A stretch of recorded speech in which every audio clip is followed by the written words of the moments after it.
President Barrow appoints board chairpersons of major parastatals.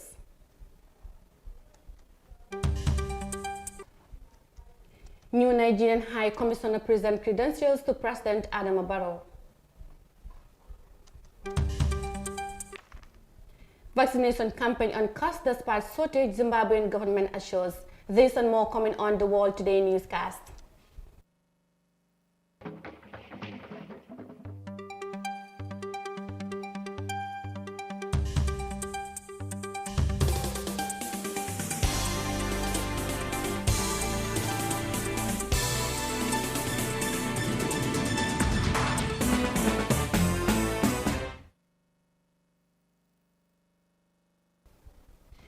Hello, this is the World Today newscast with me, Mariama Cham, and thanks for joining us.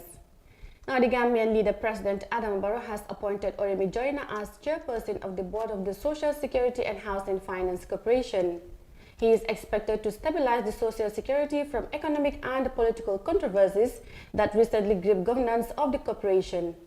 In January, Mr. Joyner had his appointment as vice chairman of the Independent Electoral Commission revoked following allegations that he was a co-opted member of Barrow's NPP party. In the same vein, Bai Ibrahim Cham, Director General of GAMWorks, has been positioned as chairman of the National Roads Authority with immediate effects according to a media dispatch from the presidency. President Barrow applied constitutional powers under Section 175, subsection 2, to appoint Fatijau Mane as honorary advisor on strategic communications, development, and emerging social issues. Now, the newly designated Nigerian High Commissioner to the Gambia has on Monday presented his letters of credentials to President Adama Barrow at the State House in Banjul. Mr. Manu Mohammed says he is looking forward to strengthening a good working relationship with Gambian authorities. More in this report by Binta Jallo. Nigeria and the Gambia enjoy cordial relations as members of Economic Community of West African States and on the Anglophone lines. The two states stand for one another in different socio-political and economic developments. Although the relationship is considered as asymmetrical, Nigeria is in position to play a much important role given her advantage in size, natural resources, and advancement. Speaking to reporters after submission of his meeting with the president, Mr. Manu Mohammed described the relationship between the two countries as very smooth and cordial. It has been a very, very good relationship, and it's demonstrated in terms of technical, relationship in the area of judiciary, health, military, and other areas, and also level of high visit between the two countries, interaction between the two countries. It's a demonstration of the very, very cordial relationship between the two countries. So I'm sincerely happy to be here, and my hope is to build, based on this existing relationship, to see what I can add to make the two countries more and more closer. The new designated Nigerian High Commissioner to the Gambia outlined areas of priorities to accomplish during his tenure in office. What my areas of priorities really is to see how, we bring our peoples together, more closer. Investment, I want to see a situation whereby Nigerian investors invest more in the Gambia, and likewise, the Gambian investors also invest more in Nigeria. And I will also want to see, if there are areas of which needs kind of agreement, MOUs and other things, which will bring the two countries more and more closer. I will try to pursue them, and if the new ones are needed, I will also try to ignite some. The Gambia economic progress depends on sustainable bilateral and multilateral assistance, sound economic management, and technical aid from partners. Following the disputed December 2016 presidential election in the country, both the African Union and the United Nations Security Council, backed ECOWAS, gave legitimacy to the voice of Gambians. Nigeria made a cordial pledge to the regional intervention with heavy naval presence in the economic mission. While the intervention was a victory for pro-democratic activists, the Gambian situation served as a model to other parts of Africa. For iAfrica News, Binta Jallo. Following the growing concern over the shortage of the coronavirus vaccines in the country, the Zimbabwean government has assured its citizens that the COVID-19 vaccination will not falter. According to authorities, although there is a shortage of the coronavirus vaccines, the country is on course to carry out a vaccination program. More of that in this report. Since receiving its first consignment in February, Zimbabwe has been aggressively administering jabs in a nationwide drive. However, in recent weeks, some people who wanted to get inoculated have been turned away. Wilkins Hospital is one of the main vaccination centers, and previously there would have been long queues as scores of people came here to get inoculated.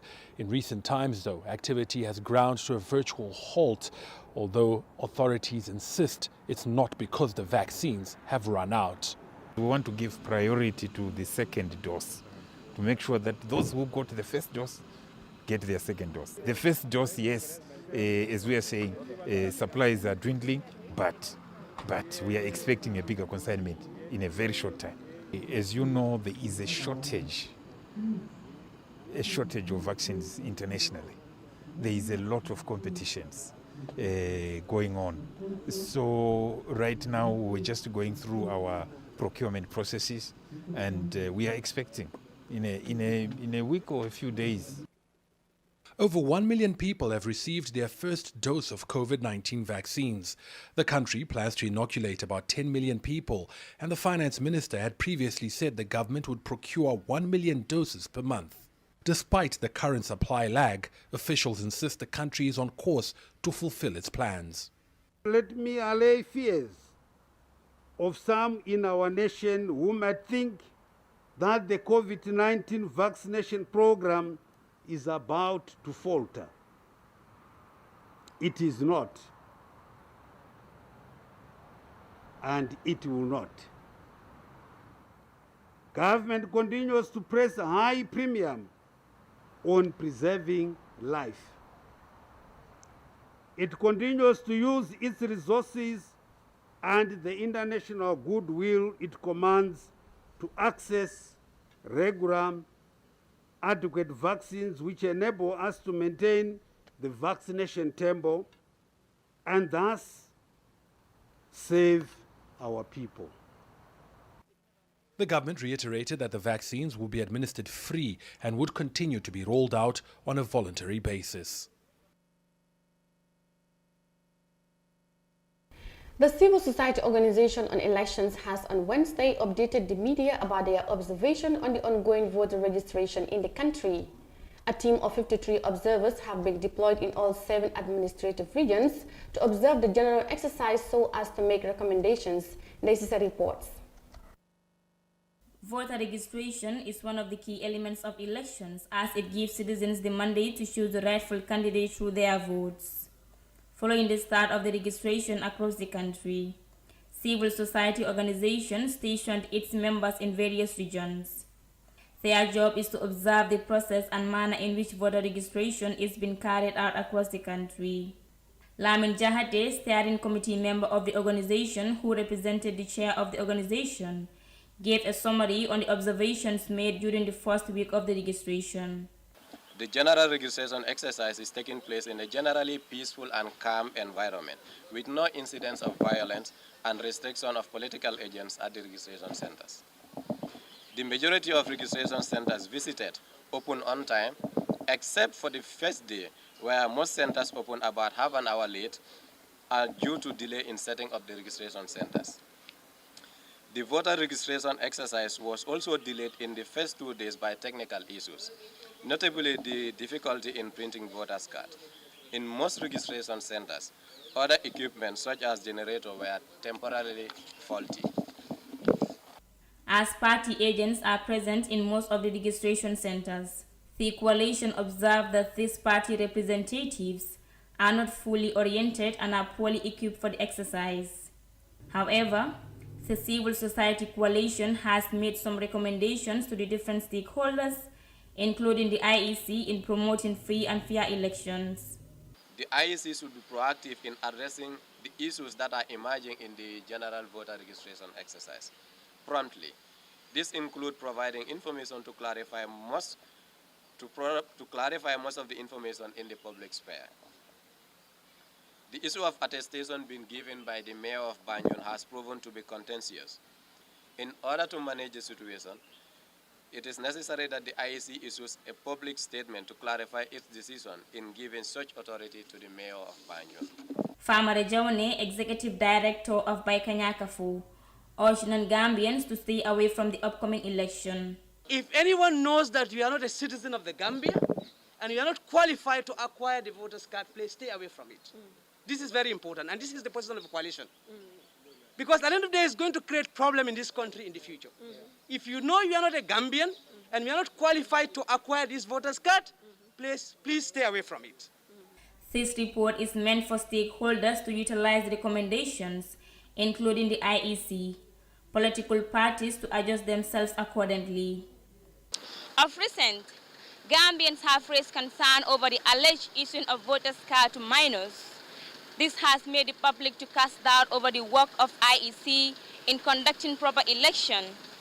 This is the first presidential election since the ousting of the former President Jammeh in 2017. As a result, free and fair election is what citizens expect from the IEC. Reporting for iAfrica News, I am Desise. Now, Kenyan fishermen have teamed up to protect the endangered sea turtles and other marine species from climate change. These fishermen patrol the area every morning to rescue, rehabilitate and release turtles found along the Kenyan coastline. We have details of that in this report. The Tiwi Turtle Police is an organization engaged in sea turtle protection on the southern coast of Kenya. The team consists of local fishermen who have received training on animal protection. These fishermen are responsible for managing a 12-kilometer stretch of beach. Every morning they patrol the area. If they find a turtle's nest, they first confirm whether the nest is in a safe place or needs to be relocated. They then build a fence around the nest and mark it. Now we have 66 nests since from January 2021 up to now. We're at 66 nests. So we are happy to see that the number of turtle is coming up, and we need tourism. When the corona stopped, we need the tourism to come and see the sea turtle. When the turtles hatch, staff from the organization ensure the newborns find their way into the sea. Turtles are very important because, first of all, they are endangered species. And in our ocean here of East Africa, Indian Ocean, we have got 5 types of the turtles. There is some fishermen, they used to kill them, to use them as a meat. And also they use, especially the green turtle, to use them as oil as a medicine. So in that situation, we saw that the turtle are going to be finished in the coast. The ocean is very important to be protected because of our climate changes. We can see the climate changes, pollutions, and also the sea current is changing. You can see there's a lot of sea grasses, seaweeds have been swept out from the ocean and comes out. So there is more important the ocean to be protected. The Tiwi team also cleans up plastic garbage along the beach to prevent the potential threat to marine life.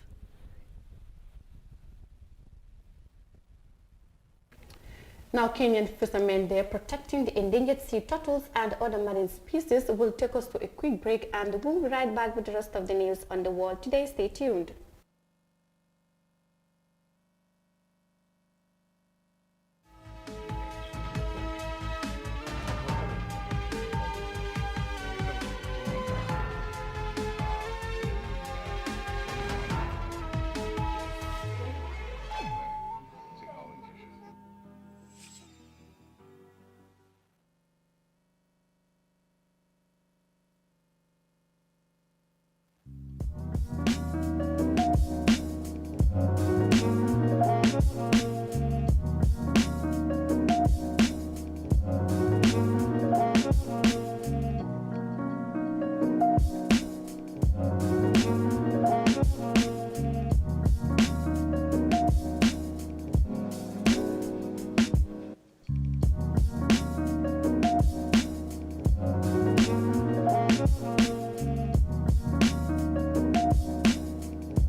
Welcome back, and this is still the World Today news.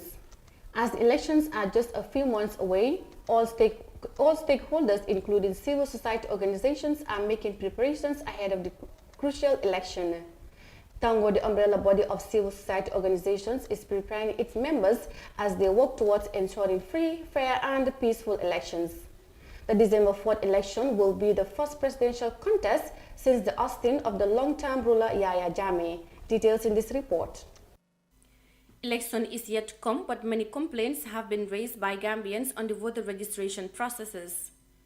Some political parties are accusing each other of sending minors and foreigners to acquire voters' cards so as to increase their chances of victory come December 4th, 2021.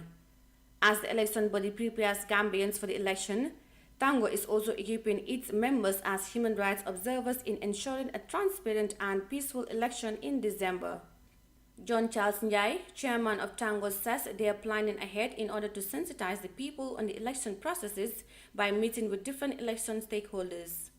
Mr. Njai adds that Gambians should be calm and allow the authorities to do their work, as there should be no room for the blaming games. I think we have to be patient, allow this to roll out, let people jot their observations and their concerns. Document it. There is no need to fight. There is no need to point fingers and be blaming each other.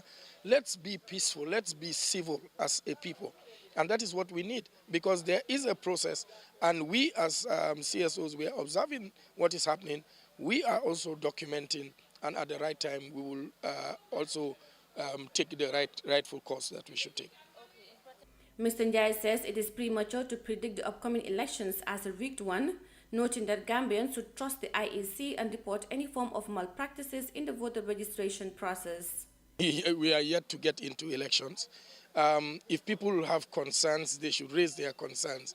But I think it is very unfair to start anticipating that the elections are going to be rigged and whatever without evidence. If you have evidence, bring it out. But this, we must be very careful that we don't get disrupted and distracted by people that don't mean well for us and the peace of our country. So nobody should be able to now say that the elections are going to be unfair. That means that you want to doubt the credibility of the Independent Electoral Commission. You want to doubt the credibility of the process. And it is too premature to do that. Let's allow, the registration is not yet over. We have a long way to go. We have the revising courts. Until the courts take a decision, we cannot reach any conclusion yet. The issues rising from voter registration centers include village heads giving attestation to minors or foreigners, while others arguing that their local authorities are not qualified to issue attestation for one to get a voter's card. The Gambia Police Force recently issued a statement emphasizing that those not mandated by law have no authority to question people's citizenship or eligibility for voter registration. According to the police, those found wanting will be dealt with in accordance with the laws. Reporting for iAfrica News, I am Mariama Cham. And now the Tunisian economy is projected to grow by 3% in 2021 despite the impact of the coronavirus pandemic. As a result, Tunisian authorities launched an online platform geared towards supporting the most vulnerable. Details in this report. Tunisia is hoping to jumpstart its economic recovery after a sharp decline in 2020 caused by the outbreak of the COVID-19 pandemic. The country's economy, finance and investment development minister said the government is optimistic about post-pandemic recovery this year and in 2022, buoyed by rising inoculations in the world. The repercussions of the COVID-19 pandemic will continue and affect more businesses and sectors. It's weakened the government's financial means and affected the population. However, GDP is projected to expand next year after a sharp decline amid the health crisis. The situation will certainly improve in the next few months. The Paris-based Organization of Economic Cooperation and Development, OECD, said the labor-intensive services sectors are critical for Tunisia's recovery. Authorities in Tunis have already launched an online platform to support the most vulnerable groups and people who have lost their jobs during the pandemic. The number of recipients is about 1.2 million families. Our aim is to boost the national economy by supporting individuals whose businesses and earnings were affected. This exceptional relief fund will finance household incomes and increase private consumption.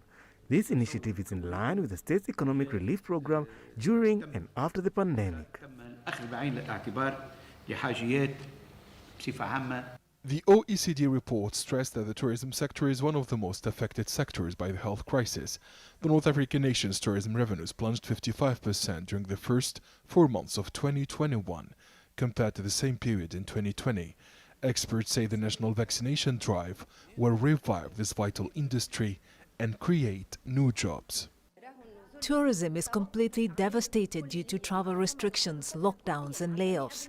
Now that the vaccination campaign is underway, hotels are reopening and hiring. We do not expect 100% of tourist resorts to be operational this year, but tourism revival will boost the economy and contribute to GDP growth in the next season. Ratings agency Standard & Poor's expects a modest recovery of 3.8% in 2021 after last year's sharp GDP contraction.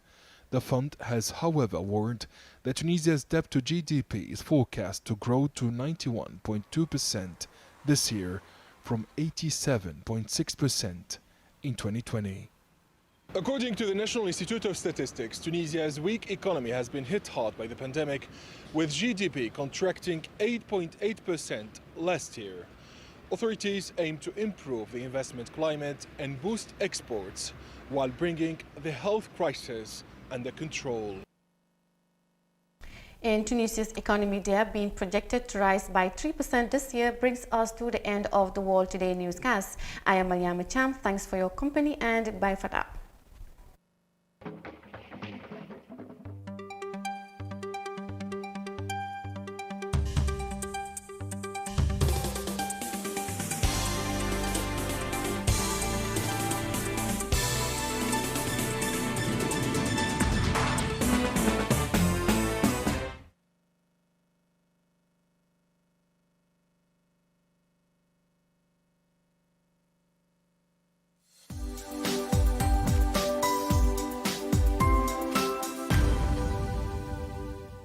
South Africa Global is the first and biggest private estate developer in the Gambia and present in 7 other African countries.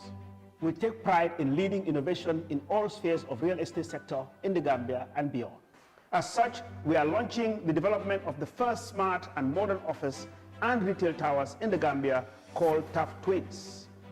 The Taft Twins is located in the heart of the Kanifing institutional area and 10 minutes drive away from Banjul. Taft Twins is designed to have 5 floors of office spaces ranging from 50 square meters to over 1,000 square meters with 2 elevators, central air conditioning, 24 hours electricity and water supply, with the ground floor reserved for banking, supermarket, restaurant and coffee shop. For your bookings and reservations, please call now on 376-2333 or 776-2333. Thank you.